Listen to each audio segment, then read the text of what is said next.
Hi friends, ನಿಮಗೆಲ್ಲರಿಗೂ ತಿಳಿದಿರುವಂತೆ ಹಾಸನದಲ್ಲಿ ಟ್ರ್ಯಾಕ್ ಟೆಸ್ಟ್ ಎಲ್ಲರ ಒಂದು ಟ್ರ್ಯಾಕ್ ಟೆಸ್ಟ್ ಮುಗಿಯಿತು. ಈಗ 12ನೇ ತಾರೀಕಿನಿಂದ ಯಾರ ಒಂದು ಗೈರು ಹಾಜರಾದ ಅಭ್ಯರ್ಥಿಗಳಿಗಷ್ಟೇ ಅವರು ಕರೆಯುತ್ತಾ ಇದ್ದಾರೆ. ಯಾರು ಡೇಟ್ ಮಿಸ್ ಮಾಡಿಕೊಂಡಿದ್ದಾರೆ ಅಂಥವರಿಗೆ ನೀವು ಇಲ್ಲಿ ಮೇಲುಗಡೆ ನೋಡಬಹುದು. 12ನೇ ತಾರೀಕಿನಿಂದ 17ನೇ ತಾರೀಕಿನವರೆಗೆ ಇಲ್ಲಿ ಕೂಡ ಇದೆ ಕೆಳಗಡೆ ಗೈರು ಹಾಜರಾದ ಅಭ್ಯರ್ಥಿಗಳಿಗೆ ದಿನಾಂಕ ಮರು ನಿಗದಿ ಮಾಡಿ ಪ್ರಕಟಿಸಿರುವ ಪಟ್ಟಿ ಅಂತ ಇದೆ. ಯಾರ ಆಲ್ರೆಡಿ ನೀವು ಅಬ್ಸೆಂಟ್ ಆಗಿದ್ದೀರಿ, ಪರೀಕ್ಷೆಗೆ ಹೋಗಿಲ್ಲ ಅಂಥವರಿಗೆ ಅವರು ಇನ್ನೊಂದು ಲಿಸ್ಟ್ ತಯಾರು ಮಾಡಿ ನೀವು ಇನ್ನೊಂದು ಸಲ ಕರೆಪತ್ರವನ್ನು ಡೌನ್ಲೋಡ್ ಮಾಡಿಕೊಂಡು ನಿಮ್ಮನ್ನು ಅವರು ಟ್ರ್ಯಾಕ್ ಟೆಸ್ಟ್ಗೆ ಕರೆದಿದ್ದಾರೆ ಫ್ರೆಂಡ್ಸ್. ಸೊ ಈಗ ಇಲ್ಲಿ ಇನ್ನೊಂದು ಕೆಳಗಡೆ ನೀವು ಇಲ್ಲಿ ನೋಡಬಹುದು, ಪ್ರಾದೇಶಿಕ ತರಬೇತಿ ಕೇಂದ್ರ ಹಾಸನ ಕರ್ನಾಟಕ ರಾಜ್ಯ ರಸ್ತೆ ಸಾರಿಗೆ ನಿಗಮದಲ್ಲಿ ಚಾಲನಾ ವೃತ್ತಿ ಪರೀಕ್ಷೆಗೆ ಹಾಜರಾಗಬೇಕಾದ ಅಭ್ಯರ್ಥಿಗಳ ದಿನಾಂಕ 17/5/2025 ರಿಂದ 17/5/2025 ಈ ಹಿಂದೆ ಗೈರು ಹಾಜರಾದ ಅಭ್ಯರ್ಥಿಗಳಿಗೆ ದಿನಾಂಕ ಮರು ನಿಗದಿ ಮಾಡಿ ಪ್ರಕಟಿಸಿರುವ ಹೆಚ್ಚುವರಿ ಪಟ್ಟಿ ಅಂತ ಇನ್ನೊಂದು ಲಿಸ್ಟ್ ಕೂಡ ಹಾಕಿದ್ದಾರೆ. ತುಂಬ ಜನರಿಗೆ ಕನ್ಫ್ಯೂಷನ್ ಇರಬಹುದು, ಯಾಕೆ ಮೊದಲು ಅವರು 12ನೇ ತಾರೀಕಿನಿಂದ 17ನೇ ತಾರೀಕಿಗೆವರೆಗೆ ಒಂದು ಲಿಸ್ಟ್ ಹಾಕಿದ್ದಾರೆ, ಈಗ 15ನೇ ತಾರೀಕಿನಿಂದ 17ನೇ ತಾರೀಕಿಗೆ ಇನ್ನೊಂದು ಲಿಸ್ಟ್ ಯಾಕೆ ಹಾಕಿದ್ದಾರೆ ಅಂತ ಫ್ರೆಂಡ್ಸ್.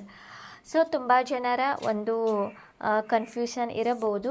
ಯಾಕಂದರೆ ಫ್ರೆಂಡ್ಸ್, ಇಲ್ಲಿ ಅವರು 12ನೇ ತಾರೀಕಿನಿಂದ 17ನೇ ತಾರೀಕುವರೆಗೆ ನೀವು ನೋಡಬಹುದು. ವ್ಯೂ ಇದರ ಮೇಲೆ ನೀವು ಕ್ಲಿಕ್ ಮಾಡಿದಾಗ ಇಲ್ಲಿ ಲಿಸ್ಟ್ ಶೋ ಆಗುತ್ತದೆ. ಸೊ ಈ ಲಿಸ್ಟಿನಲ್ಲಿ 12ನೇ ತಾರೀಕಿಗೆ ಟೋಟಲ್ ಅವರು ದಿನಕ್ಕೆ 200 ಅಭ್ಯರ್ಥಿಗಳಂತೆ ಅವರು ನೋಡಿ ಇಲ್ಲಿ ನೀವು ನೋಡಬಹುದು 200 ಸೀರಿಯಲ್ ನಂಬರ್ 12ನೇ ತಾರೀಕು ಅಂದರೆ ದಿನಕ್ಕೆ ಅವರು 200 ಅಭ್ಯರ್ಥಿಗಳ ಒಂದು ಲಿಸ್ಟನ್ನು ಹಾಕಿದರು 17ನೇ ತಾರೀಕಿನವರೆಗೆ ಫ್ರೆಂಡ್ಸ್.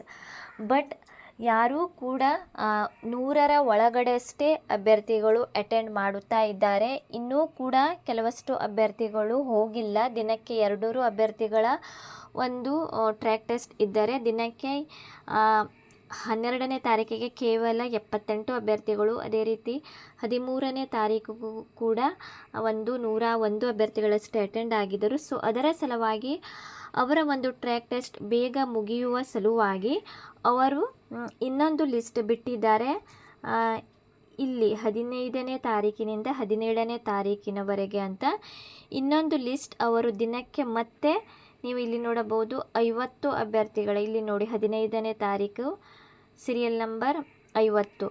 ಸೊ ಮತ್ತೆ ಅವರು ಆ್ಯಡ್ ಮಾಡಿ ಯಾರ ಆಲ್ರೆಡಿ 12ನೇ ತಾರೀಕಿನಿಂದ 17ನೇ ತಾರೀಕುವರೆಗೆ ಎಕ್ಸಾಮ್ ಇತ್ತು ಟ್ರ್ಯಾಕ್ ಟೆಸ್ಟ್, ಸೊ ಅಲ್ಲಿ ಮತ್ತೆ ಒಂದು 50 ಅಭ್ಯರ್ಥಿಗಳನ್ನು ಅವರು ಆ್ಯಡ್ ಮಾಡಿದ್ದಾರೆ ಫ್ರೆಂಡ್ಸ್. ಸೊ ನೀವು ಯಾರೂ ಕೂಡ ಕನ್ಫ್ಯೂಷನ್ ಆಗಬೇಡಿ. 15ನೇ ತಾರೀಕಿನಿಂದ ಮತ್ತೆ ಅವರು 50 ಅಭ್ಯರ್ಥಿಗಳನ್ನು ಅಂದರೆ ದಿನಕ್ಕೆ ಅವರು ಟೋಟಲ್ 250 ಅಭ್ಯರ್ಥಿಗಳ ಒಂದು 15ನೇ ತಾರೀಕಿನಿಂದ 17ನೇ ತಾರೀಕುವರೆಗೆ ಇನ್ನೊಂದು 50 ಅಭ್ಯರ್ಥಿಗಳನ್ನು ಆ್ಯಡ್ ಮಾಡಿ ಇನ್ನೊಂದು ಲಿಸ್ಟನ್ನು ಬಿಟ್ಟಿದ್ದಾರೆ ಫ್ರೆಂಡ್ಸ್. ಸೊ ಯಾರ 12ನೇ ತಾರೀಕಿನಿಂದ 17ನೇ ತಾರೀಕುವರೆಗೆ ಯಾರ ಲಿಸ್ಟಿನಲ್ಲಿ ಹೆಸರು ಇಲ್ಲ ಅಂಥವರು ಈ ಒಂದು ಲಿಸ್ಟ್ ಚೆಕ್ ಮಾಡಿ 15ನೇ ತಾರೀಕಿನಿಂದ 17ನೇ ತಾರೀಕಿಗೆ ಇನ್ನೊಂದು ಲಿಸ್ಟ್ ಬಿಟ್ಟಿದ್ದಾರೆ, ಅಲ್ಲಿ ನಿಮ್ಮ ಹೆಸರು ಬರಬಹುದು ಫ್ರೆಂಡ್ಸ್. ನೀವು ಇನ್ನೊಂದು ಸಲ ಕರೆಪತ್ರವನ್ನು ನೀವು ಡೌನ್ಲೋಡ್ ಮಾಡಿಕೊಳ್ಳಿ. ಯಾರ ಈ ಒಂದು 17ನೇ ತಾರೀಕಿನವರೆಗೆ ಯಾರ ಹೆಸರು ಲಿಸ್ಟಿನಲ್ಲಿ ಹೆಸರು ಇಲ್ಲ, ನೆಕ್ಸ್ಟ್ ಲಿಸ್ಟಿನಲ್ಲಿ ನಿಮ್ಮ ಒಂದು ಹೆಸರು ಬರಬಹುದು. ಯಾಕಂದರೆ ಅಬ್ಸೆಂಟ್ ಆದವರು ತುಂಬ ಅಭ್ಯರ್ಥಿಗಳು ಇದ್ದಾರೆ ಫ್ರೆಂಡ್ಸ್. ಸೊ ಯಾರ ಈ ಒಂದು ಲಿಸ್ಟಿನಲ್ಲಿ ಹೆಸರು ಇಲ್ಲ, ನೆಕ್ಸ್ಟ್ ಇನ್ನೊಂದು ಲಿಸ್ಟಿನಲ್ಲಿ ನಿಮ್ಮ ಹೆಸರು ಬರಬಹುದು ಫ್ರೆಂಡ್ಸ್. ಏನಾದರೂ ಡೌಟ್ ಇದ್ದರೆ ಇದರ ಬಗ್ಗೆ ನೀವು ಕೇಳಬಹುದು. ಯಾಕಂದರೆ ಅವರು ಆದಷ್ಟು ಬೇಗ ಒಂದು ಟ್ರ್ಯಾಕ್ ಟೆಸ್ಟ್ ಮುಗಿಸಿ ಅವರು ಒಂದು ಕಟ್ ಆಫ್ ಲಿಸ್ಟ್ ಬಿಡುಗಡೆ ಮಾಡಲು ಅವರು ಕೂಡ ಪ್ರಯತ್ನ ಮಾಡುತ್ತಿದ್ದಾರೆ ಫ್ರೆಂಡ್ಸ್.